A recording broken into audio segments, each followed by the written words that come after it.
Hello, everyone. This is Tom Fox, back again with Matt Kelly for another episode of the award-winning Compliance Into the Weeds. Welcome back, Matt. Hello, Tom. Good to be here. Today, we're going to go to the dark side. Yes, the dark side of AI, which is agentic AI may take your employees' tests. Oh, my God. Having just finished grading my summer class at Case Western University in my professorial role, I'm completely attuned to those who may cheat. So, Matt, are we on the dark side, or are we just having another blip? I think we are at the precipice of a big change in how employee training will need to happen. And I think that is largely because AI is evolving in a couple of different ways. But the thing that started me down this path is that the compliance training outfit Athena, which some of you may know, their engineers discovered the other week that ChatGPT's latest model, it's version 5 of the whatever we call that, I guess I'll just call it ChatGPT 5.0.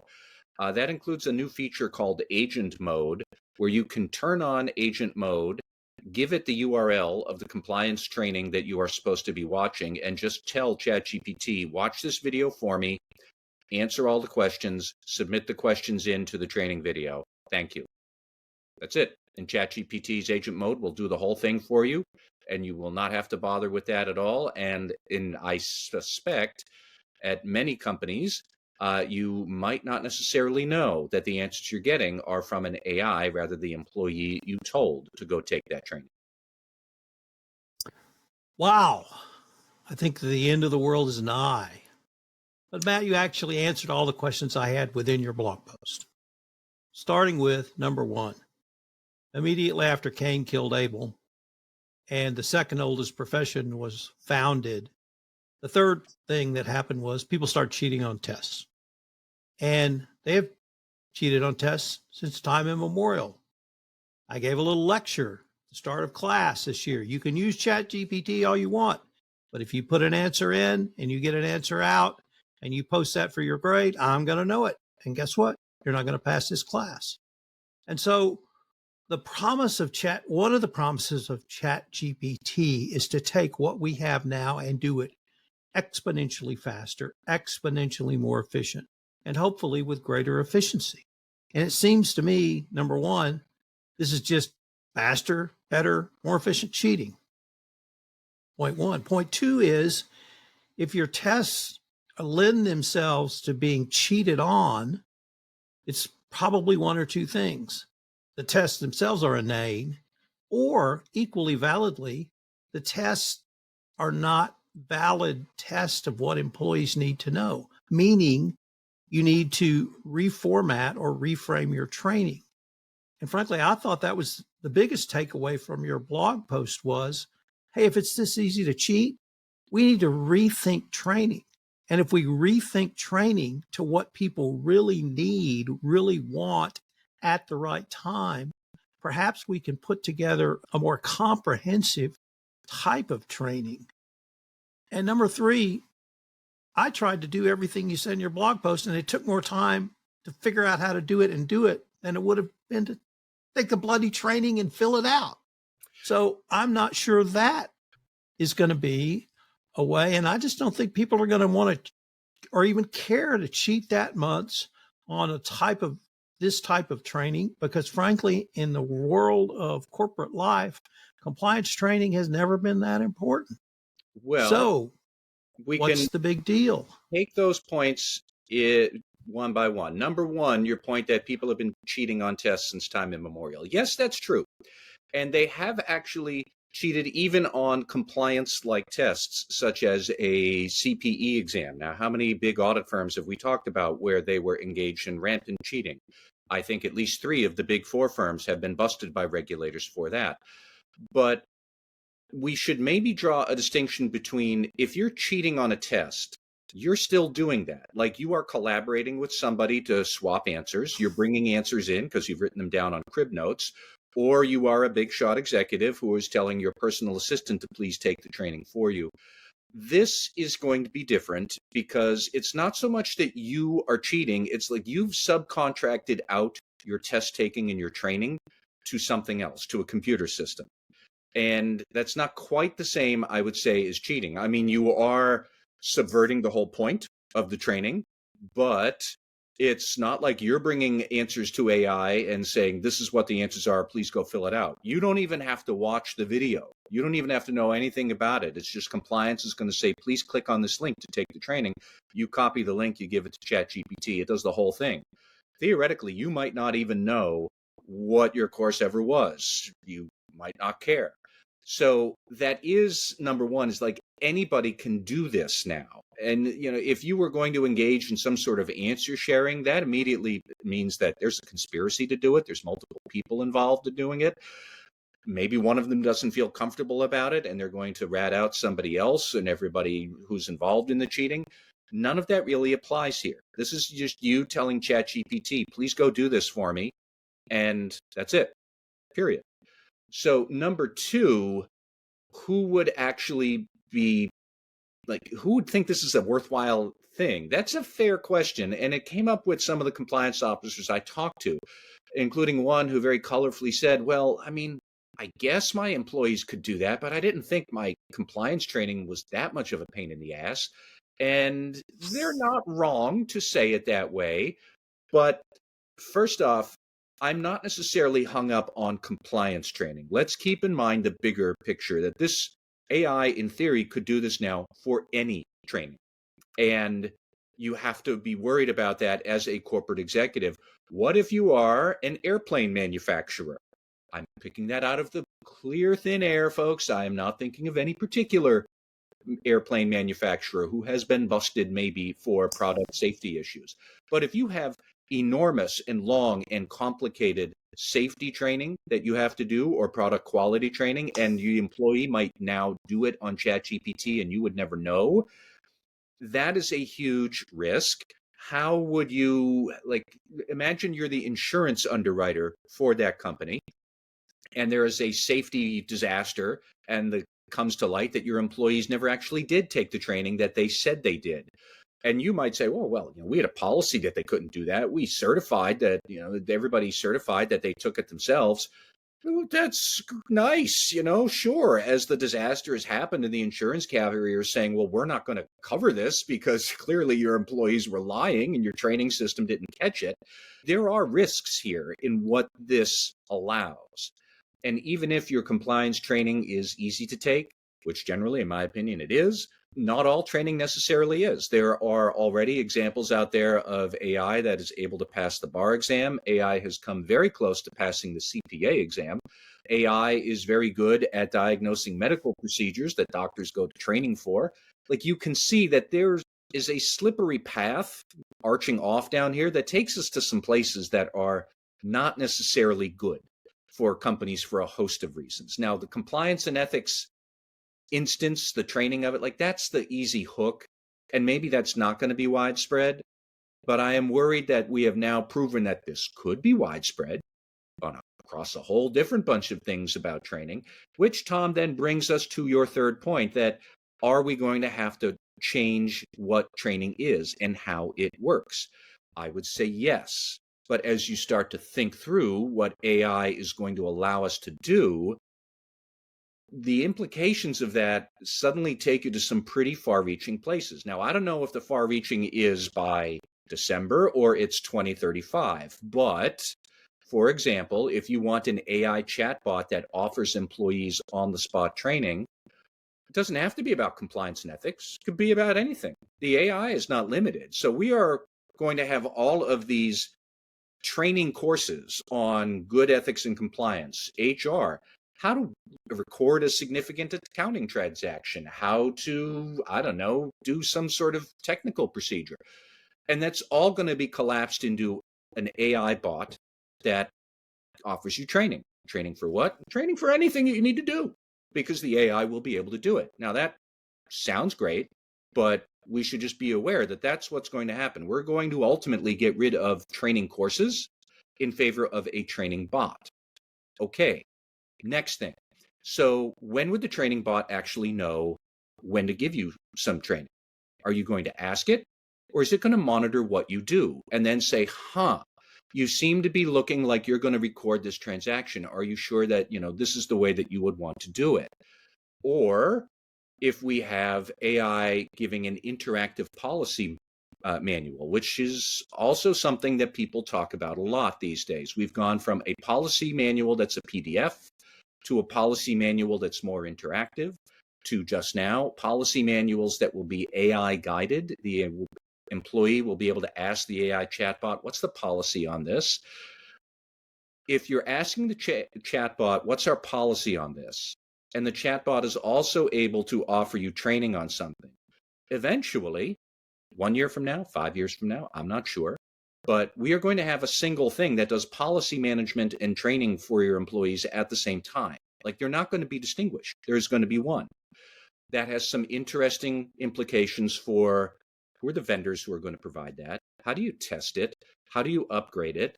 We've got a bunch of different compliance training vendors out there. We have a bunch of different compliance policy management vendors out there. Some of them offer both. Ultimately, they're all going to wind up offering one. Like, the landscape of the technology we use is going to be very different. Again, I don't know when, but I'm not so much concerned about the speed of this arrow as the direction of it. The direction of it seems to be pointing in this consolidated master AI chatbot. And what is it going to offer employees? Everything.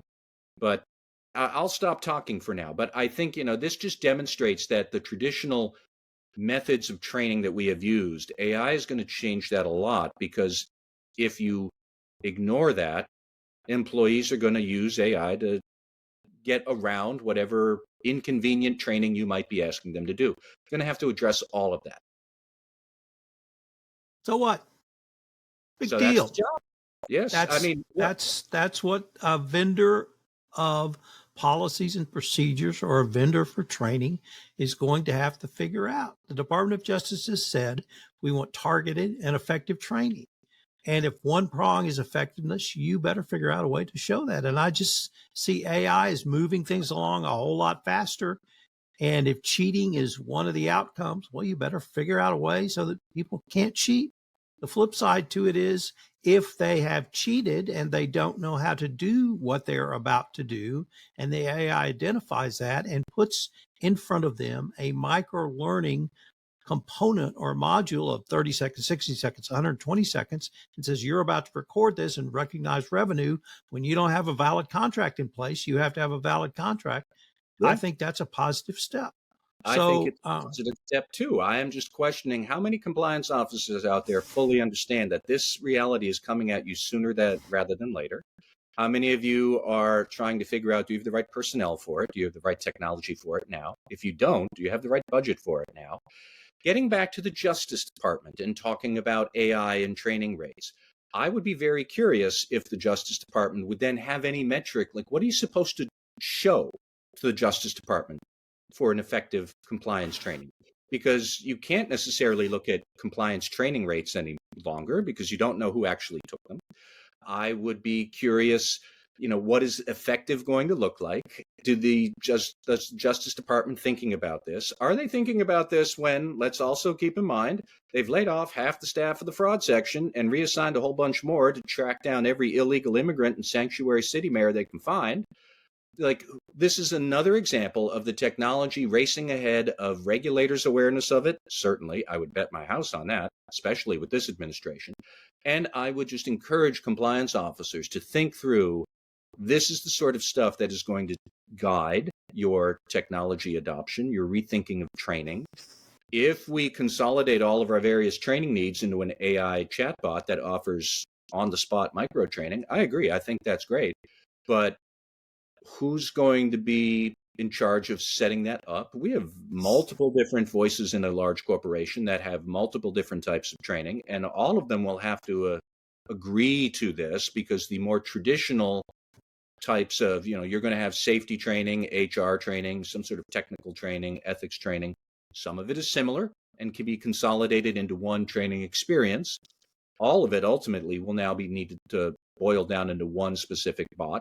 How are you going to do that? Just giving you a glimpse, everybody, of the sort of purchasing decisions and technology strategies that you're going to have to think about, because this is coming quite quickly. let's go back to the DOJ, because the answer there is unfortunately plainly simple. They have never told us what effective compliance training is. They say, we want effective and you figure it out. Yeah. And I had an occasion this weekend to reread Eugene Soltis and Wei Chin's article on effective compliance training back in 2018, where they suggested regression analysis and statistics to determine each employee's retention of training. And while that might have been an interesting exercise, I couldn't have done it then, and I can't do it now, and I don't have to do it now. So the DOJ is going to say, yep, figure it out. That's on us, and that's on training vendors. And the DOJ is never going to tell us, here's the measure we want, because they don't know what it is. And the minute they figure it out, somebody will come along with a better measure. So it's going to be up to the other side of the fence, i.e. the private sector, to figure out what is effective training. I just see this as an evolution based on a tool or technology that's speeding things along faster than we were 10 years ago. So my question then, picking up on that, is, the effectiveness, you're going to need some sort of analysis to measure how well the employee has absorbed the training. But I am intrigued that there is already evidence emerging that the more AI helps you to do whatever it is that you're doing, the less you actually understand what you're doing. And if everybody wants a simple idea of that, how many phone numbers do you all memorize? How many do you know? I know my phone number and my wife's phone number. I do not know my son's phone number. However, I am old enough to remember the time before cell phones when I knew 30 or 40 phone numbers, from my best friend to the school to the local pizza joint. And AI or technology has alleviated the burden. And so our brains have learned now to not remember phone numbers. Heaven forbid that I actually have to go back to a rotary phone, because I will not be able to call anybody, I guess, except maybe my wife.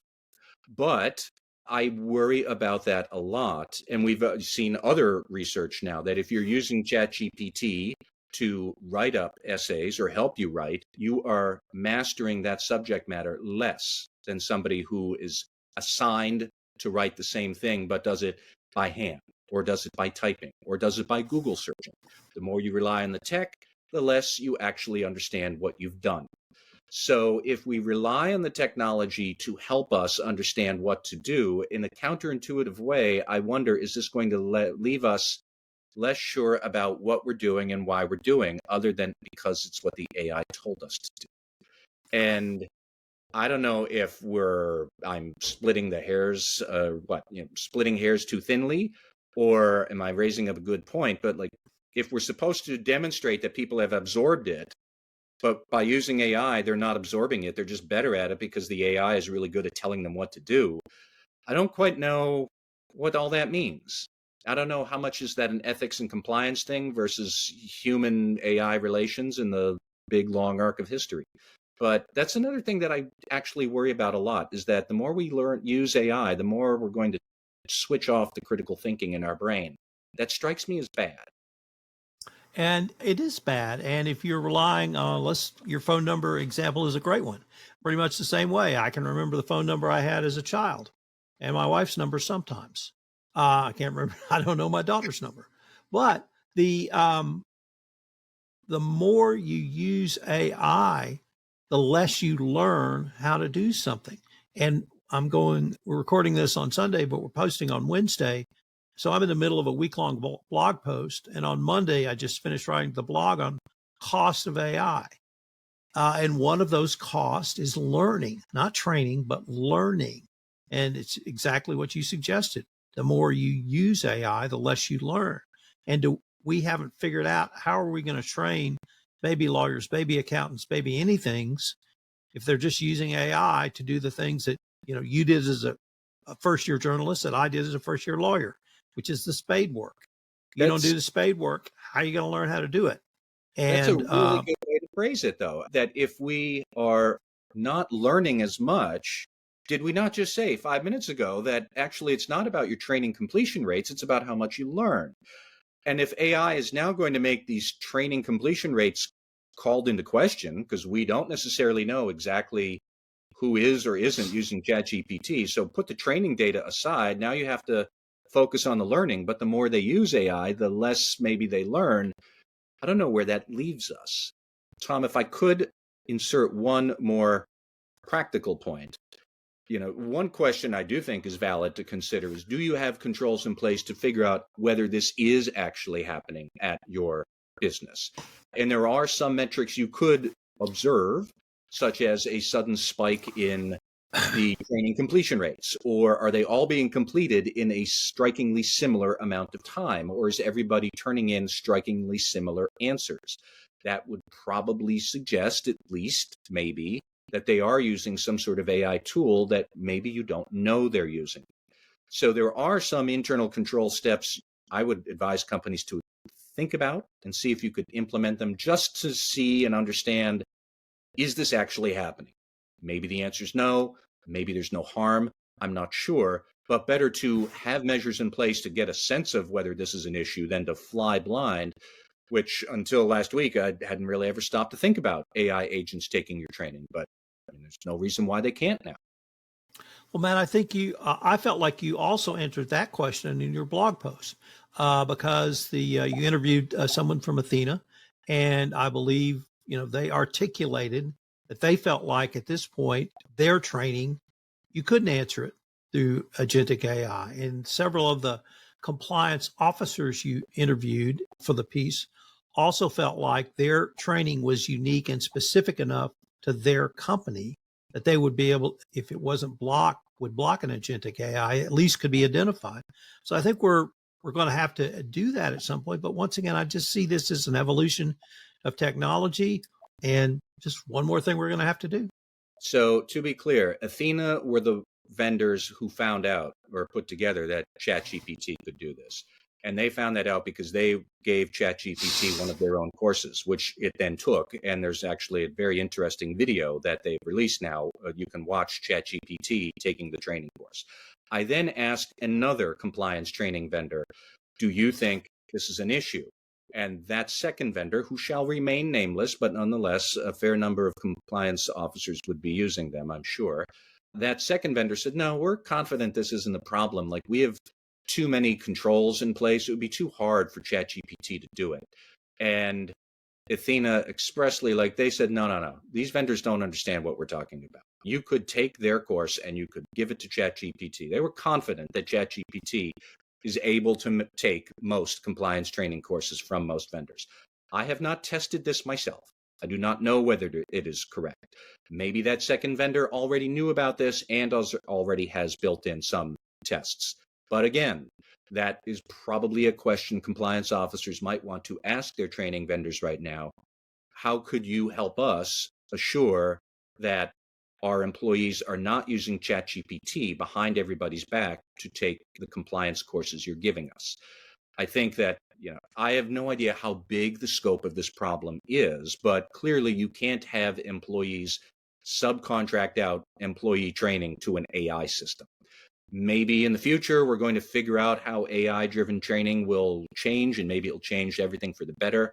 I'm not sure about that, but here and now, the immediate thing is that employees might be using ChatGPT to take your training, and you might not know that. Well, I'm going to pick up on your point that compliance professionals need to make an inquiry of their training vendor. And I think that is well put and well suited and exactly the conversation we have. Are you still on the precipice, Matt? I am. Yes, I'll stay there. And then boldly walk off it. I'm still thinking it's no big deal. So there you are. Well, I can't wait to see what next week brings us, Matt. Thank you, Tom.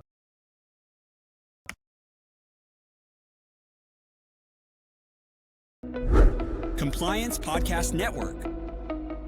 Start your mornings with daily compliance news, quick, sharp updates on the top compliance and ethics stories in under 5 minutes every morning in Compliance Podcast Network. Because compliance never sleeps. Need practical advice fast? Check out Compliance Tip of the Day. One actionable idea to level up your program. Short and sweet, every day on Compliance Podcast Network. Got 10 minutes? We've got the week's top 10 stories. 10 for 10 brings you the big compliance headlines. Fast, fun, and focused. Every Saturday on Compliance Podcast Network. And don't miss the Sunday Book Review, where compliance meets culture through must-read books and big ideas every Sunday in Compliance Podcast Network. Whether you're in the office, on a walk, or commuting, stay smart, stay ethical, stay tuned. only on the Compliance Podcast Network, available wherever you listen to podcasts.